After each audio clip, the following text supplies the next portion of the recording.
नमो अरिहन्ताणं नमो सिद्धाणं नमो आयरीयाणं नमो वज्रायाणं नमो लोये सर्वसाहुनं नमः श्रीवर्धमानाय निर्धूतकलिलात्मने सालोकानां त्रिलोकानां यद्विद्यादर्पणायते। जिनके विद्या रूपी दर्पण में आलोक सहित तीनों लोक प्रकाशित होते हैं, जिन्होंने कर्म कालिमा को नष्ट कर दिया है, ऐसे श्री वर्धमान स्वामी को नमस्कार किया। कौन सा ग्रंथ है ये? रत्नकरंड श्रावकाचार। ये रत्नकरंड का मतलब किसी को पता है?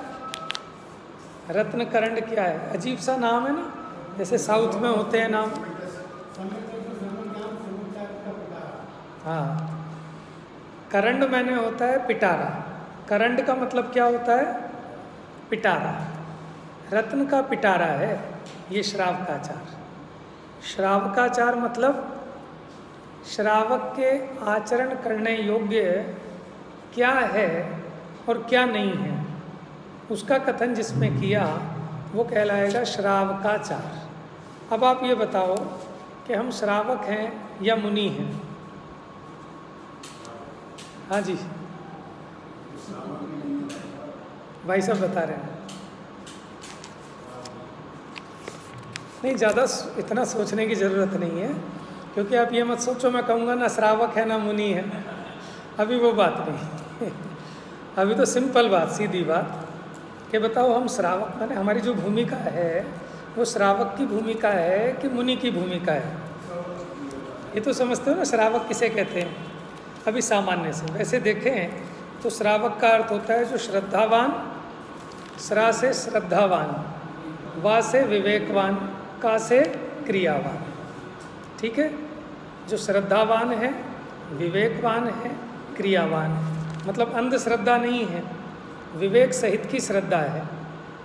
और खाली श्रद्धा और ज्ञान ही नहीं है, जैसा जाना है, जैसा माना है उस रूप परिणमन भी है, अनुचरण भी है, तो वो श्रावक है। लेकिन सामान्य से जब तक मुनि दशा नहीं है, चाहे वो मिथ्या दृष्टि हो चाहे सम्यक दृष्टि हो, सबको सामान्य से श्रावक कहते हैं। भगवान के समोशरण में इतने इतने लाख श्रावक थे, तो उनमें ऐसा भेद नहीं किया कि सम्यक दृष्टि को श्रावक कहा हो, मिथ्या दृष्टि को नहीं। माने जो भी गृहस्थी हैं, जिन्होंने मुनिपना अभी धारण नहीं किया, वो सब सामान्य से श्रावक कहलाते हैं। तो श्रावक कौन से गुणस्थान से कौन से गुणस्थान तक होते हैं? है जी, हाँ, पहले से 5वें तक। पहले वाला भी श्रावक है सामान्य से, और वास्तव में सच्चा श्रावक 4थे गुणस्थान से प्रारंभ होता है, क्योंकि उसे सम्यक दर्शन है ना, श्रद्धा है, सही और गलत का विवेक है। अब निकालिए इसमें पेज नंबर 427, 432।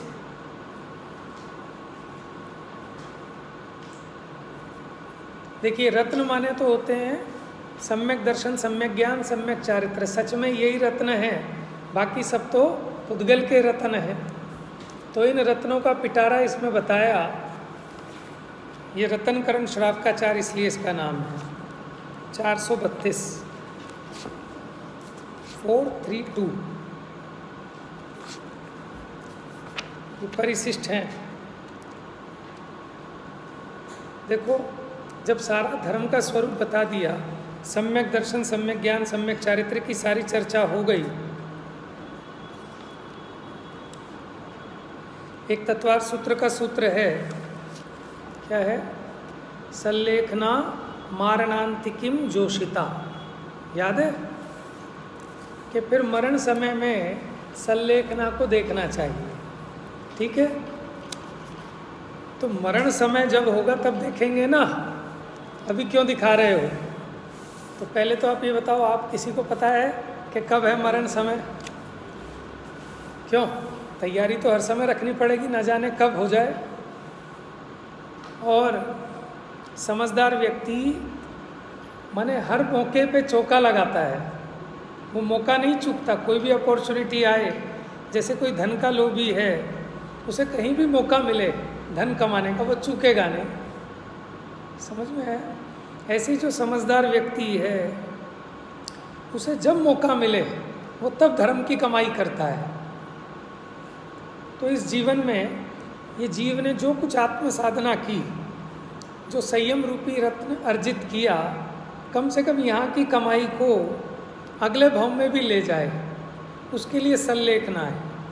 यानी अपने जो यहाँ हमने सीखा, समझा, जीवन में उतारा, अपने उन रत्नों को, ये झोपड़ी में आग लग गई, अभी झोपड़ी में आग लगने पर भी पहले तो कोशिश ये होती है कि झोपड़ी की आग बुझा लें, लेकिन जब ये दिखता है कि भैया अब झोपड़ी बचने वाली नहीं, तो क्या करना कि उसमें जो अपना कीमती सामान है उसको निकाल लें।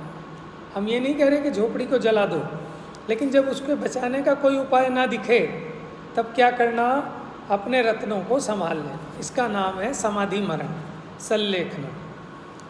तो ये विषय क्योंकि समाज में अछूता रहता है, और फिर जब किसी के कुछ होता है तो फिर ढूंढते फिरते हैं कि भैया इन्हें कोई संबोधन कर दो, इन्हें कोई समझा दो।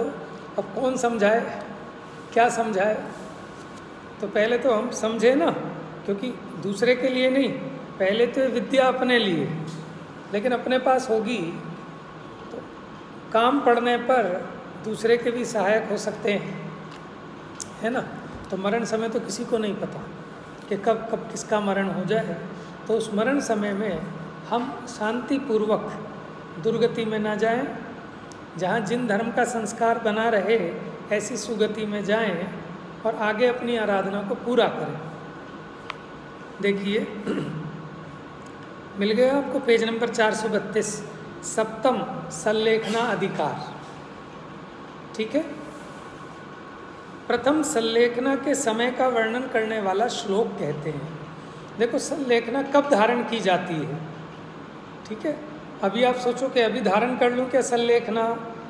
पहले तो हमें अपनी मर्जी से कुछ नहीं करना चाहिए, आगम से समझना चाहिए, आगम की आज्ञा के अनुसार करना चाहिए। गड़बड़ वहाँ होती है जहाँ हमको ज्ञान नहीं है, जिनको ज्ञान है उनसे पूछते नहीं, और अपनी मनमानी मर्जी से जो मर्जी नियम संयम जैसा मर्जी ले लेते हैं, और फिर भ्रष्ट होते हैं, और फिर कहते हैं साहब क्या करें, हमारी ऐसी परिस्थिति हो गई। तो इसलिए आगम की आज्ञा के अनुसार अपने को आचरण करना चाहिए। देखिए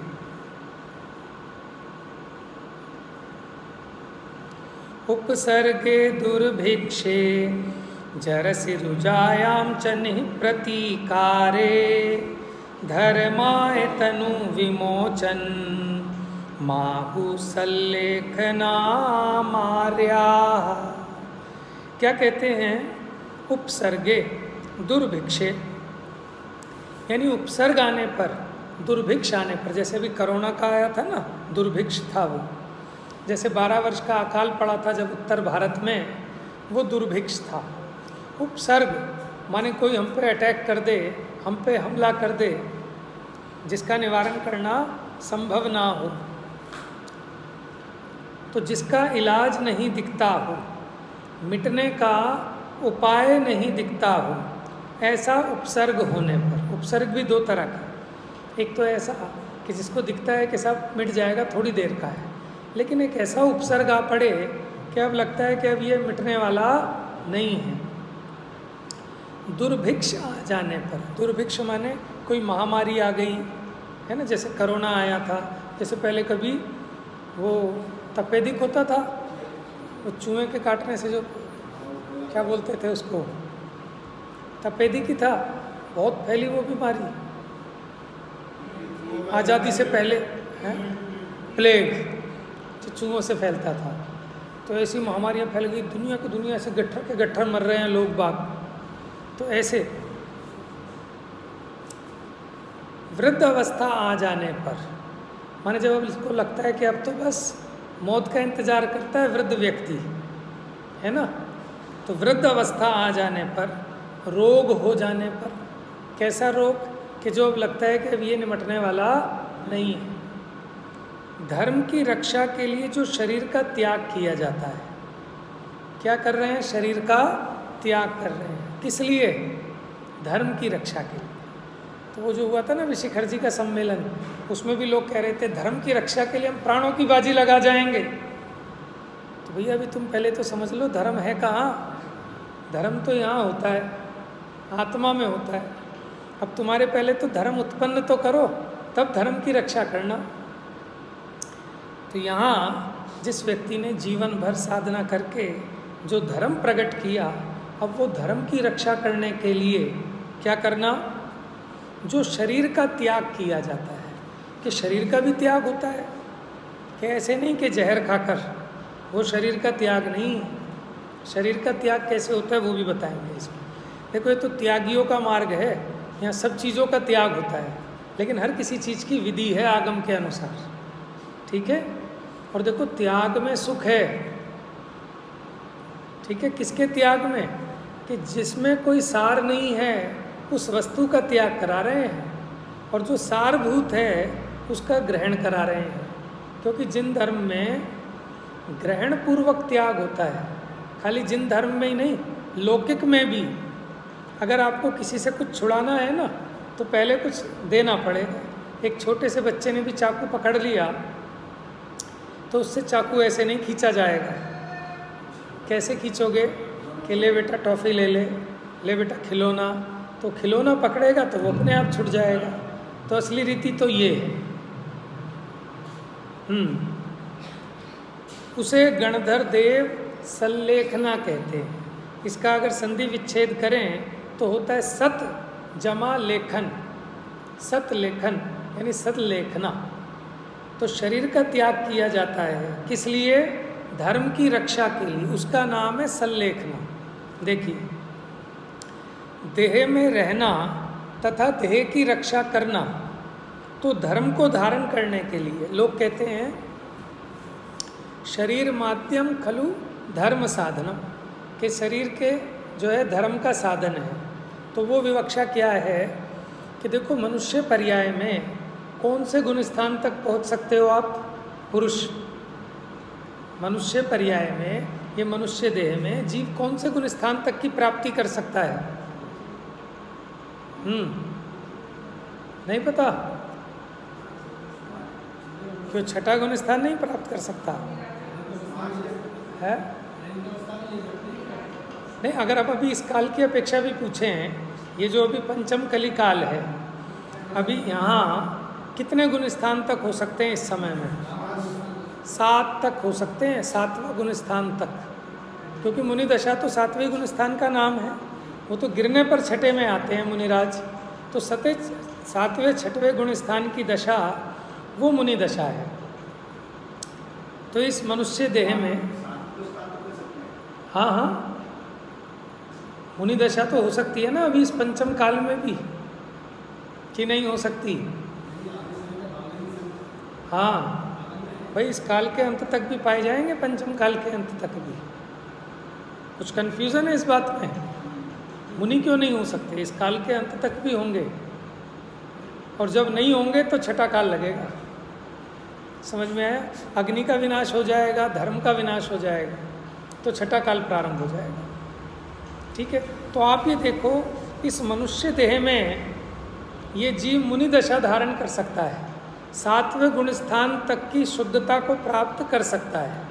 लेकिन अगर ये शरीर छूटा और देव के शरीर में गए, तो बताओ कितने गुण स्थान तक जा सकते हो?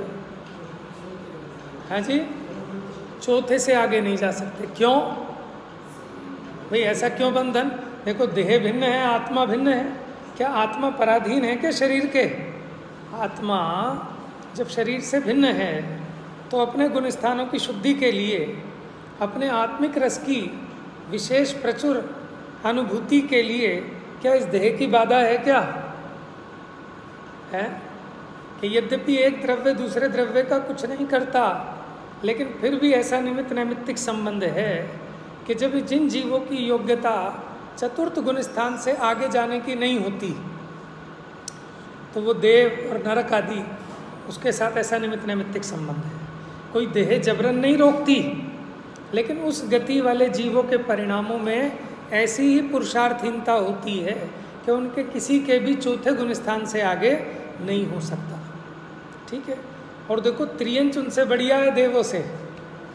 क्यों बढ़िया है? कि त्रियंच गति में कौन से गुण स्थान तक पहुंच सकता है? 5वें गुण स्थान तक। अब ये बताओ, चौथे गुण स्थान वाले को धर्म ज़्यादा है कि 5वें वाले को धर्म ज़्यादा है?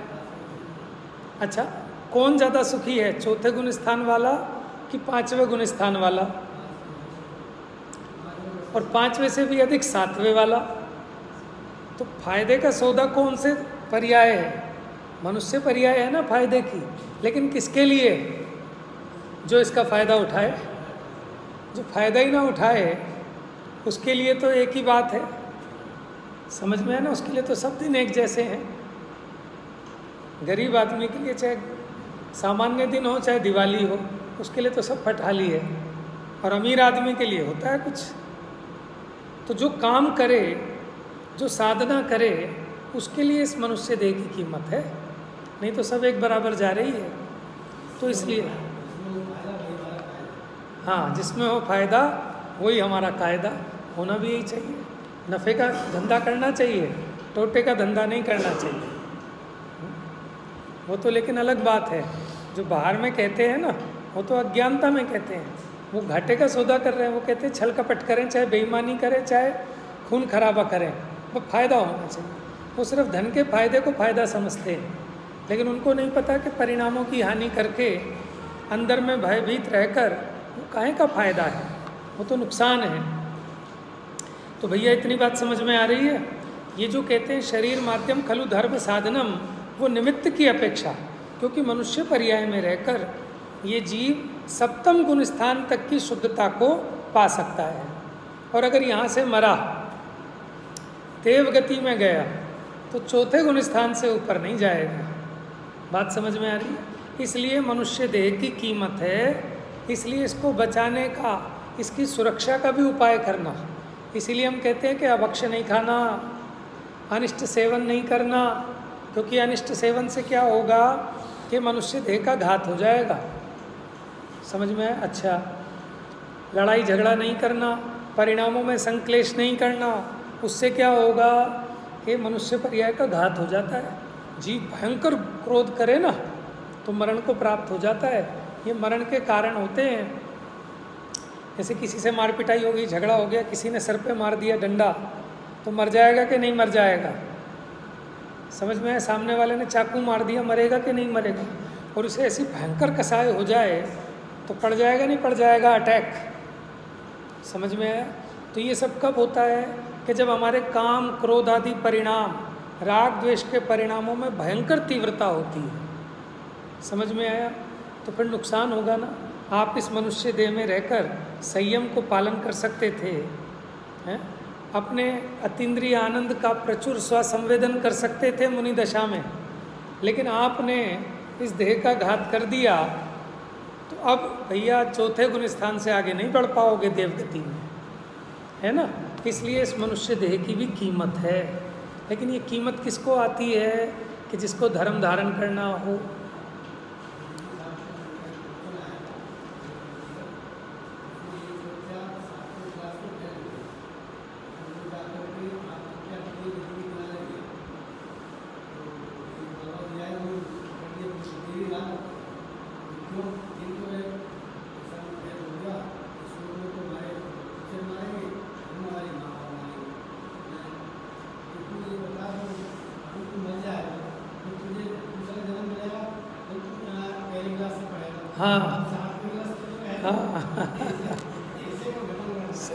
सही बात है।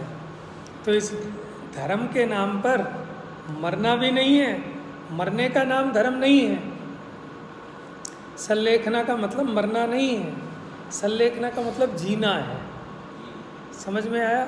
मैं मरण से रहित अजर अमर तत्व हूँ, ऐसे अपने स्वरूप को देखते हुए ये जो डिस्टर्ब कर रहा था हमारी साधना को, इससे अपने उपयोग को हटा लेना, इसका नाम है संलेखना। समझ में आया? तो ये संलेखना की विधि जिसको ना आती हो माने जब कपड़े गंदे हो जाएं, मैले हो जाएं, उनमें बदबू उठने लगे और अपने को परेशान करने लगे, अपने तन के लिए भी घातक हो जाएं, तो उन कपड़ों का त्याग करना कि नहीं करना? समझ में आया? तो देखिए यहाँ क्या बताया, जब जिसका इलाज नहीं दिखता हो, मिटने का उपाय नहीं दिखता हो, ऐसा उपसर्ग होने पर, दुर्भिक्ष आ जाने पर, वृद्ध अवस्था आ जाने पर, रोग हो जाने पर, धर्म की रक्षा के लिए जो शरीर का त्याग किया जाता है, शरीर का त्याग नहीं इम्पोर्टेंट, धर्म की रक्षा। और धर्म धर्म सब कोई करे, धर्म न जाने कोई है। तो धर्म किसका नाम है? अपनी वीतराग परिणति का नाम, सम्यक दर्शन ज्ञान चारित्र का नाम, वो धर्म है। तो उस अपने धर्म भाव की सुरक्षा के लिए जो शरीर का त्याग किया जाता है, उसे गणधर देव क्या कहते हैं? सल्लेखना। देखिए भावार्थ, देखो बेटा किताब में देखो, देह में रहना तथा देह की रक्षा करना, ये तो धर्म को धारण करने के लिए है। ये जो हम देह में रह रहे हैं ना, देह धारण की है, ये सब काहे के लिए? धर्म को धारण करने के लिए है। मनुष्यपना, नहीं तो जीना और मरना फिर क्या फर्क है? मनुष्यपना, इंद्रिया और मन इत्यादि का प्राप्त करना, वह सब तो धर्म का पालन करने से ही सफल है। पढ़ते ना, पावन मेरे नयन भय तुम दर्शते, पावन पाणि भय तुम चरणनि परसते, पावन मन वह गयो तिहारे ध्यान ते, पावन रसना मानी तुम गुण गानते, पावन भई पर जाय मेरी भयो मैं पूर्ण धनी, मैं शक्ति पूर्वक भक्ति कीनी, पूर्ण भक्ति नहीं देखो, जैसे जो रसना मिली है ना, इसकी सफलता इसमें नहीं है कि मलाई कुलचे खाएं, आइसक्रीम खाएं, इसकी सफलता नहीं है तो चारों गति के जीव कर लेते हैं। इसकी सफलता कि इस जुबान से सामने वाले की इज्जत उतार दें, सामने वाले को गालियां दें, इसमें इसकी सफलता है कि इसमें तो निष्फलता है, इससे तो ना मिले वो बढ़िया है। इसकी सफलता तो क्या है कि जिन्होंने अपने स्वरूप को जान लिया, जिन्होंने अपनी आत्मा की शुद्धता को पा लिया, जो परम सुखी हो गए, ठीक है, उनका गुणगान करना, ये मेरी जिह्वा की सफलता है। मेरे हाथों की सफलता ये दुनिया के कामकाज करने में नहीं है, इसमें तो निष्फलता है, ये तो मनुष्य देह की हार है। मेरी सफलता तो कि हे भगवान, जैसा आपने आचरण प्रकट किया वैसा आचरण मैं भी प्रकट करूं, इसके लिए हम भगवान के चरण छूते हैं। चरण छूने का मतलब क्या है कि आपके चरण चिन्हों पर हम भी चलेंगे। समझ में है ना? ये है चरण छूने का मतलब। ये नहीं कि इतना दबाएं कि वो प्रतिमा ही हिला दें, प्रतिमा ही तोड़ दें। ऐसा थोड़ी कि ज़्यादा ताकत लगा के करेंगे तो ज़्यादा उसमें से कुछ निकल आएगा, कि वो तो अपने भावों की विशुद्धि के निमित्त हैं बस। समझ में है ना? वो ज़रूरी नहीं कि आप उसको टच करेंगे तभी छुएंगे, आप दूर से ऐसे करके भी अंदर से, ये तो सब परिणामों का खेल है। हाँ, तो देह में रहना, देह की रक्षा करना, ये तो धर्म को धारण करने के लिए है। देखो, हमें जितने अनुकूल निमित्त मिले हैं, इनकी सफलता तभी है कि जब हम इस अनुकूलता में अपना काम निकाल लें। और अगर अपना काम नहीं किया, अपना काम नहीं निकाला, तो फिर मिले ना मिले बराबर है। ठीक है ना? आपको पुण्य के उदय से दोनों टाइम के भोजन की व्यवस्था मिल गई, पहनने के लिए कपड़े मिल गए, रहने के लिए मकान मिल गया, ठीक है, थोड़ी बहुत इज्जत प्रशंसा सब मिल गई जो जीव को भूख होती है।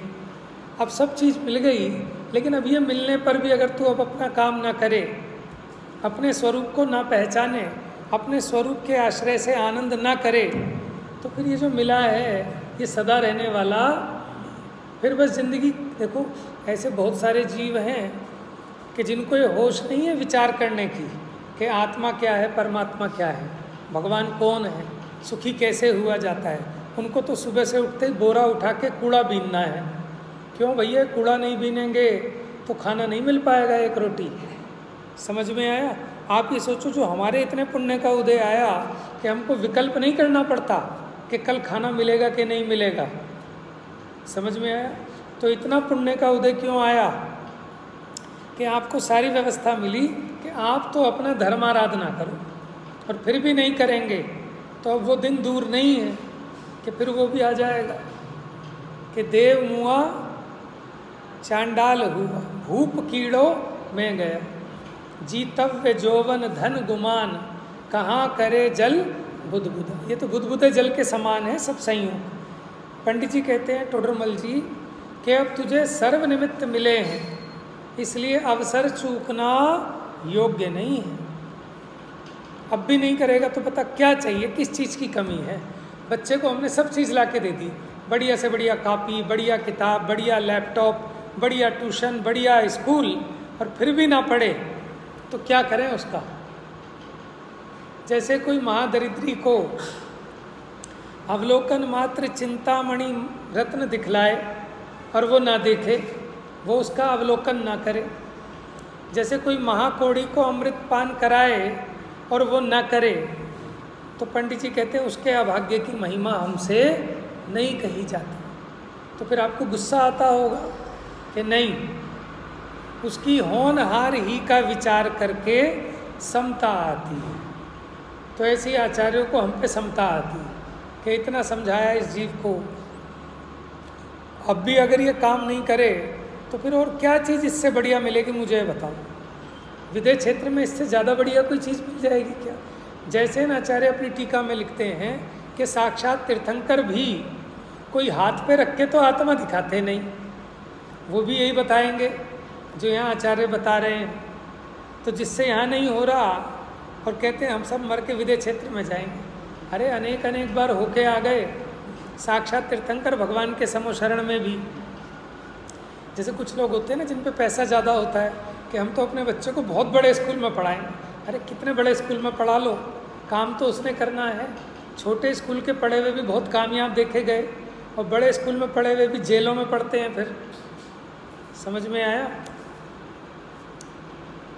तो देह में रहना, देह की रक्षा करना, तो धर्म को धारण करने के लिए आप ये सोचो, जो रोटी मिल रही है ना, ये रोटी का खाना भी तभी सफल है जब आप इस देह से धर्म साधना करो। और नहीं कर रहे हो तो ये अन्याय कर रहे हो, ये बेईमानी है, ये कर्जा है? जैसे आपने किसी विद्वान को बुलाया बाहर देश से कि साहब हमें 3 टाइम आपको स्वाध्याय कराना है, हम उनके लिए बढ़िया से बढ़िया व्यवस्था करें और वो स्वाध्याय ही ना कराएं तीनों टाइम, तो हम क्या कहेंगे? हाथ जोड़ लेंगे कि जाओ साहब आप। क्यों? कि ये सारी व्यवस्था, ये सारा खान पान मान सम्मान, ये सब इस काम के लिए था। अब वही काम ना करो तो काहे के लिए? माने आपने दुकान पे एक नौकर भी रखते हो तो जो उसको तनख्वाह दे रहे हो किस चीज़ के लिए दे रहे हो? ये काम करने की। तो प्रकृति आपको जो व्यवस्था बना रही है वो सब इसलिए कि अब आप धर्म साधन करें। आपने पहली ऐसी भावना भाई थी, तब आपको ये जिन धर्म का निमित्त मिला, ये जिनवाणी मिली, इतनी बुद्धि मिली कि समझ में आ रही है बात, और फिर भी नहीं समझोगे और इन छोटे मोटे आकर्षणों में फंसकर, जैसे समोशरण में जब जाते हैं ना, तो भगवान तक पहुंचने के पहले बहुत सारे छन्ने हैं कि छन छन के जाएगा प्योर माल वहाँ पे। अब वो क्या छन्ने हैं कि सुंदर सुंदर अप्सराएं नृत्य दिखा रही हैं, कहीं पे बहुत चमत्कारी चीज़ें हैं, बहुत सुंदर सुंदर भवन, उनमें नाट्यशालाएँ, अजीबोगरीब चीज़ें दुनिया की अद्भुत रहस्य वाली। तो जो सामान्य जीव हैं वो तो वहीं फंस के रह जाते हैं और पता लगता है कि वहाँ तो अब हो गया पूरा, जावाणी के ज्ञान थे, हो गया। समझ में आया? तो ऐसे ही कि हमें ये धर्म की रुचि मिली, जिन धर्म मिला, स्वाध्याय मिला, बुद्धि मिली, लेकिन उसके साथ में कुछ हमें अटकाने के लिए आकर्षण की वस्तुएं भी मिली। समझ में? पुण्य का उदय आया तो धंधा बढ़िया चल रहा है, नोटों की फैक्ट्री चल रही है। समझ में आया? वहाँ ये जीव फंस गया और उसके लिए इसने इसे छोड़ दिया। समझ में आ गया? तो इसने फायदे का काम किया कि नुकसान का काम? कि साहब 1 घंटे में मैं 1 लाख रुपए पैदा करता हूँ, समझ में आया? तो वो 1 घंटे भगवान की वाणी सुनने आएगा तो सोचेगा भैया 1 लाख रुपए का नुकसान है, इतने में तो 1 लाख रुपए कमाऊँगा और दान कर दूँगा तो ज़्यादा धर्म हो जाएगा। कि भैया दान करने से धर्म नहीं होता। अगर ऐसे होता हो तो यहाँ रतनखंड शावकाचार्य में नहीं लिखा होता कि धर्म कोई बोल नहीं आता कि पैसे दे दिया और धर्म हो गया, कि हमने 1 लाख रुपया दे दिया तो हमें बड़ा धर्म हो गया, हमने 5 लाख दिया। अरे धर्म तो परिणामों का नाम है कि तेरे जितने कसायों की हानि हुई उतना तेरे को धर्म होगा। समझ में आया? और ये दान आदि देना भी उसी का निमित्त है कि अपने राग भाव का त्याग करना, अपनी लोभ कसाय को घटाना, क्योंकि उसके बिना दान भी नहीं होता। ठीक है ना? और दान तो सबका अपनी सामर्थ्य प्रमाण है। जो 1 रुपया कमाता है वो थोड़ी ना लाख रुपए दान देगा, वो 5 पैसे भी देगा तो बहुत है? तो देह में रहना तथा देह की रक्षा करना तो धर्म को धारण करने के लिए है। इसी प्रकार खाना और खाने का त्याग करना, ये सब धर्म के लिए है। ये रोटी कपड़ा मकान, ये सब धर्म की साधना के लिए है। अगर नहीं किया तो उसका क्या मतलब है ना? ये पशु भी पल जाते हैं, उनकी भी व्यवस्था हो जाती है खाने की, रोटियों की। तो मनुष्य पर्याय ऐसे नहीं मिली, बहुत इन्वेस्टमेंट किया आपने तब आपको ये चांस मिला है। लेकिन हमें पता नहीं ना कि हमने क्या इन्वेस्ट किया है जिसके फल में आपको ये मौका मिला है। जहाँ धर्म ही का मनुष्यपना, इंद्रियां और मन का बताया ना कि मन की सफलता कब है? कि जब हमारे मन में भोगों का विचार नहीं, ये आत्मा का विचार चले, तो उस मन की सफलता है। जहाँ धर्म का ही नाश होता दिखाई दे, ऐसा निश्चय हो जाए कि अब धर्म नहीं रहेगा, श्रद्धान ज्ञान चारित्र नष्ट हो जाएगा, वहाँ धर्म की रक्षा के लिए देह का त्याग करना। काहे के लिए? धर्म की रक्षा के लिए देह का त्याग करना, माने इस देह का लोभ मत करना, इसके चक्कर में परिणाम खराब नहीं करना। तो डॉक्टर ने कह दिया साहब कैंसर है, 1 महीने का टाइम है, अब इसके लोभ में मत पड़ना, अब अपने परिणामों की संभाल करना। अच्छा बताओ, बुरा नहीं मानना, आपके पास 2 ऑप्शन दिए यमराज ने कि भाई देख मरना तो है तुझे, अब ये बता कि तू कैंसर से मरना पसंद करेगा या अचानक एकदम तेरे ऊपर छत गिर जाए, भूकंप आ जाए, एक्सीडेंट हो जाए, कौन सी मौत पसंद करेगा? बताओ आप, कौन सी मौत बढ़िया है? कुछ लोग कहते हैं बढ़िया 1 मिनट में काम खत्म, टेंशन ही खत्म। लेकिन भाई साहब 1 महीने पहले पता लग जाए कि साहब 1 महीने का टाइम है, कैंसर है, ये बड़ा मुश्किल है। आप बताओ अब दोनों में से कौन सी पसंद करते हो? कहने से आएगी नहीं, घबराना नहीं। हम तो पूछ रहे हैं, अगर दोनों ऑप्शंस में से आप बताएं तो कौन सा अच्छा ऑप्शन है? हाँ,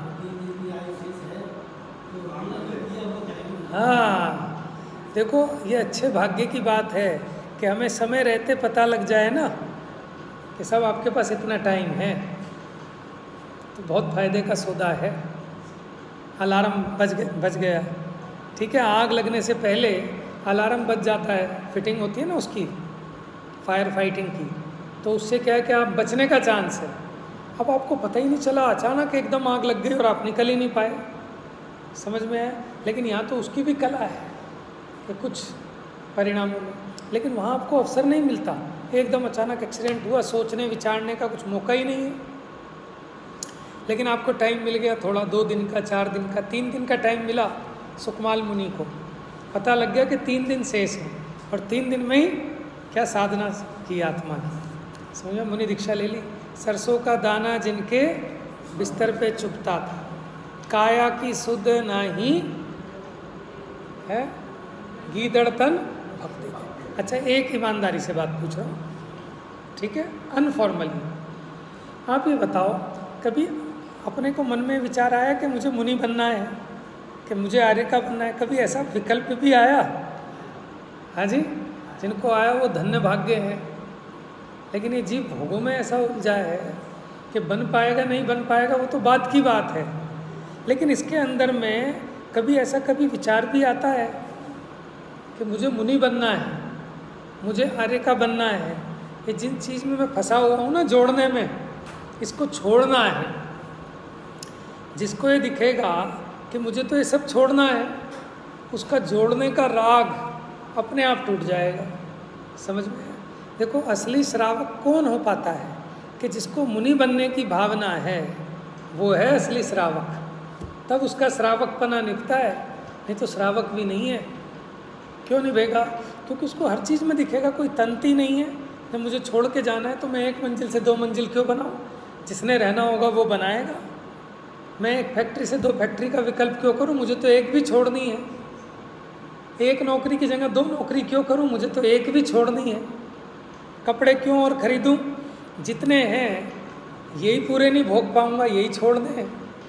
अब बताओ कितना सुंदर श्रावकपना होगा उसका। लेकिन अपने को मन में लगता ही नहीं है। फिर क्यों नहीं लगता? अरे साहब, हम तो इतने भोगी हैं, हम कहाँ मुनि बन सकते हैं? समझ में? अरे हमारा तो सहनन ही नहीं है, हम तो बिना एसी के 1 मिनट रह ही नहीं सकते। तो आप ये बताओ, क्या आप सुकमाल मुनि से भी ज़्यादा कोमल हैं क्या? कि जिनके सरसों का दाना चुभता था बिस्तर में। बताओ, वो दीपक से जो आरती की ना राजा की, तो उसकी चमक से उनकी आंखों से पानी बहने लगा। चावल भी, वो बासमती चावल भी नहीं खा पाते थे। वो भी माने 1 दिन पहले वो कमल के फूल के अंदर उसको रखा जाता था, और उसमें फिर वो कैसे सीजते थे, कितने मुलायम हो जाते थे, और फिर वो वाले चावल खा पाता था छाट छाट के। तो हम उनसे भी ज़्यादा कोमल हैं क्या? ये बताओ। तो जो वो जीव मुनि दीक्षा धारण कर सकता है, ठीक है ना, तो देखो जैसी जीव की भावना होती है तो योग्यता अपने आप आती है ना। जैसे मान लो कि छोटा सा बच्चा है, अब वो सोचता है कि पापा जो काम कर लेते हैं वो तो मैं कभी कर ही नहीं सकता। लेकिन जब वो काम आता है, वो अवस्था आती है, तो सब करते हैं बड़े बड़े काम, ठीक है ना, और सब हो ही जाते हैं। किसने सोचा था? आप बताओ, जब आप छोटी सी होंगे, सब लोग अब तो बुजुर्ग हो गए, जब मम्मी के घर में होंगे, मम्मी काम को कहती होगी, आप कोई काम नहीं करते होंगे कि मेरे बस की नहीं है, हैं? तब आपने सोचा होगा किसी दिन मम्मी जैसी जिम्मेवारी आ जाएगी तो मैं कैसे कर पाऊँगी? भैया मैं तो कभी नहीं कर सकती। तो ये भी सोचते होंगे भैया मैं शादी नहीं करूँगी। लेकिन जब सब हो गया, सब योग्यताएं होती हैं, सब काम हो गए और उससे बढ़िया हो गए कि नहीं हो गए? तो इसलिए जीव को अपनी योग्यताओं को पहचानना चाहिए कि ठीक है आज हिम्मत नहीं है, लेकिन हम भावना रूपी अंकुर तो बोएं कि इतना बड़ा वृक्ष कहाँ से हो जाएगा, इतने आम कैसे लग जाएंगे इतने से बीज में से, कि भाई साहब वो बीज आप बो, साल में नहीं होगा, 2 साल में, 4 साल में, लेकिन उपाय यही है। इसलिए भावना का बड़ा खेल है। अब हो क्या गया है कि हम भावना शून्य हो गए, हम भावना ही नहीं भाते। 12 भावना सही, हमारे यहाँ वैराग्य भावना, कितनी भावनाओं की बात है, समाधि भावना, 5 व्रतों की भावनाएं हैं, सम्यक दर्शन की भावना, ये सब भावनाएं, भावना अधिकार है। क्योंकि भावनाओं के द्वारा ही मोक्ष मार्ग की सिद्धि होती है, और हमारे पास और है क्या इसके अलावा, ये बताओ। लेकिन भावना भी ना भाएं तो फिर तो हमसे बड़ा दरिद्री कोई नहीं है। आप ही सोचो, मंदिर बने और हम उसमें भावना ही तो भा सकते हैं कि बहुत विशाल बने, बहुत भव्य बने, ऐसा बने वैसा बने, उसमें कुछ लग थोड़ी रहा है। जैसे भी शिविर लगा, अरे 1000 नहीं 10,000 बच्चे पढ़े, घर घर में जिनवाणी का प्रचार प्रसार हो, हर बच्चे के मुंह में नमोकार मंत्र हो, भावना ही तो भा सकते हैं। करना कराना तो किसके बस की सब होता है, ठीक है ना, उनके भाग्य से होता है जिसने सीखना है। लेकिन हमें फल काहे का मिलता है? अपनी भावना का। भावना से परिणामों की विशुद्धि होती है। लेकिन अब भावना हो गई हमारी उल्टी, कोई भी अच्छा काम होगा हमने उसमें टांग अड़ानी, तो भैया फल भी वैसे ही आएगा। अब हम कहते थे को कली काल आ गया, कि कितने जीवों को कैसे कैसे रोग हो रहे हैं, कभी नाम नहीं सुना, ऐसी ऐसी बीमारियां हो रही हैं। तो फ्री फोकट में थोड़ी हो रही हैं, वो सब जीव के अपने परिणामों का फल है। तो परिणाम करते हुए जीव नहीं घबराता। जब उसका फल आता है तो कहते साहब हमने तो कभी कोई पाप ही नहीं किया। अरे तुम ये समझते हो कि सामने वाले को चाकू मारना उसी का नाम पाप थोड़ी है। ये अंदर में अपने परिणामों में निरंतर उल्टा उल्टा विपरीत भावना, इससे निरंतर ये जीव महापाप बांधता है।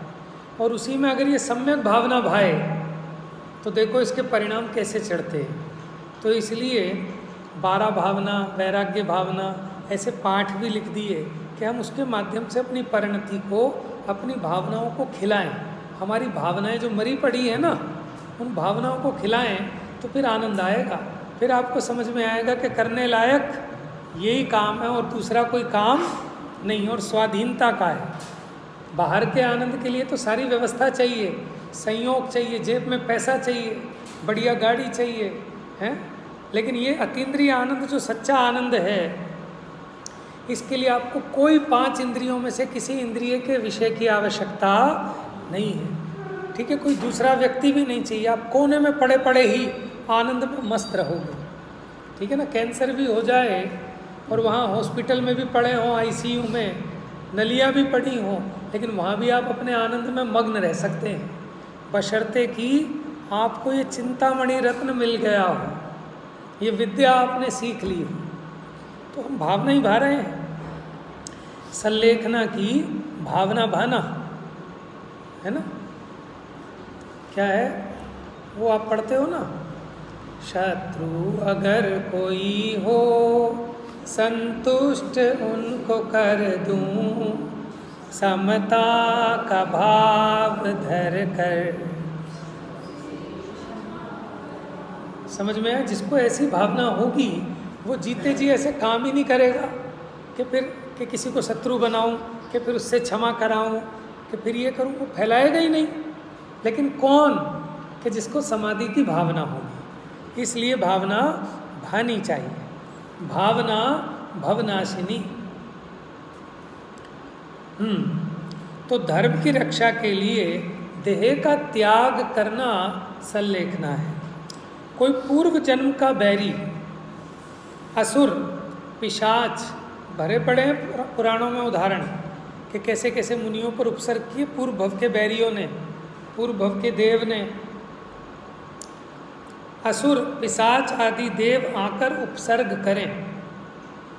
दुष्ट बैरी, भील, मलेच्छ आदि, सिंह, व्याघ्र, गज, सर्प आदि दुष्ट तिर्यंचकृत उपसर्ग आ जाए। माने देवकृत उपसर्ग भी होता है, तिर्यंचकृत उपसर्ग भी होता है। माने जैसे वो गीदड़ी आ गई तो उन पर तिर्यंचकृत उपसर्ग हुआ। पार्श्वनाथ मुनि पर देवकृत उपसर्ग हुआ। वो कमठ था ना, देव बन गया था, उसने उपसर्ग किया आकर। प्राणों का नाश करने वाला पवन, माने ऐसी भयंकर तीव्र पवन चल जाए, वर्षा, भूकंप, शीत, उष्णता, धूप, अग्नि, पाषाण, जल आदि कृत उपसर्ग आ गया हो, ये प्राकृतिक उपसर्ग है। दुष्ट कुटुंब के बांधव आदि स्नेह से या मिथ्यात्व की प्रबलता से, अपने भरण पोषण के लोभ से चारित्र के नाश करने को उद्यमी हो गए हों।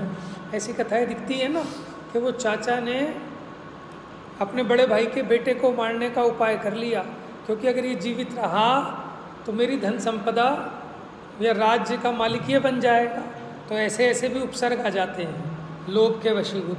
अपना ही कोई भाई बंधु हमारी नाश की सोच ले। तथा दुष्ट राजा, राजा का मंत्री इत्यादि कृत उपसर्ग आ जाए तो वहाँ संलेखना करना चाहिए।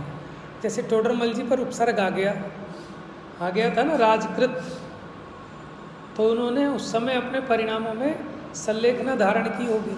उन्हें तो मौका ही नहीं मिला कि खाना पीना तो कहाँ कुछ होना है, सब कुछ बहुत जल्दी। लेकिन वो इन सब विषयों के ज्ञाता थे, और परिणाम भी बड़े समता भाव वाले थे। तो देखो कैसी दशा होगी, आप सोचो ना, लगा के देखो, कदाचित हम पे ऐसा आ जाए, माने आप पे कोई झूठा आरोप लगा दे आज की डेट में। समझ में आया? माने एक SC ST कानून ऐसा आ गया है कि किसी को भी फंसाना हो, बहुत आसान बात है कि मैं दलित समाज से हूँ, मेरे पास जैसे कई लोग आते हैं, उनका कुछ काम नहीं हो पाता, तो वो कहते हैं अफसर हमारा 1 मिनट में काम कर देगा। मैं कहा कैसे? कि मैं इसकी कंप्लेंट करूँगा कि मैं दलित समाज से हूँ तो मेरे से बदतमीजी की है। तो कोई कानून आज इतना खतरनाक नहीं है। एक तो ये एक्ट हो गया, उसमें तुरंत FIR है, तुरंत जेल है, बाद में सुनवाई है। कोई झूठा भी आरोप लगा दे कि मुझे अपशब्द कहे हैं, हाँ, तो उसमें बहुत कड़ा एक्शन है। अभी वो दिख रहा है ना, विधानसभा में उन्होंने उसके खिलाफ, वो एक ऑफिसर, उस पर ये आरोप लगवा दिया कि वो दलित समाज के व्यक्ति की कंप्लेंट है, इसलिए उसको वहाँ हाजिर होना होगा। तो आप ये सोचो ऐसा उपसर्ग आ जाए, माने कोई एक महिला आप पर ये उपसर्ग लगा दे कि इसने मेरे साथ बदतमीजी की है, वहीं पब्लिक आपको पीटने तैयार हो जाए, भले ही झूठ हो, लेकिन होता है ना कई बार ऐसा कि सड़क पे पब्लिक आपको जान से मारने को तैयार हो गई। अब क्या करना कि अब सल्लेखना धारण करना। धारण तो तब करेंगे, पहले पता तो है क्या चीज़ ये कि क्या होती है, कैसे धारण की जाती है, तो कब सीखोगे? भरोसा है भैया कुछ? अभी यहाँ से निकले, बाई चांस एक्सीडेंट हो जाए, कोई बच्चा आ जाए अपने स्कूटर के नीचे, वहीं पब्लिक तो मार देगी जान से। कसाय भयंकर है लोगों को। अब कब धारण करोगे सल्लेखना फिर, हैं? अभी वो गाड़ियाँ, ट्रेन हो गया ना, वो पटरी से उतर गई, मतलब कब करोगे, कब सीखोगे? तो सीखे बिना धर्म नहीं होता। धर्म पहले समझने की चीज़ है। हाँ,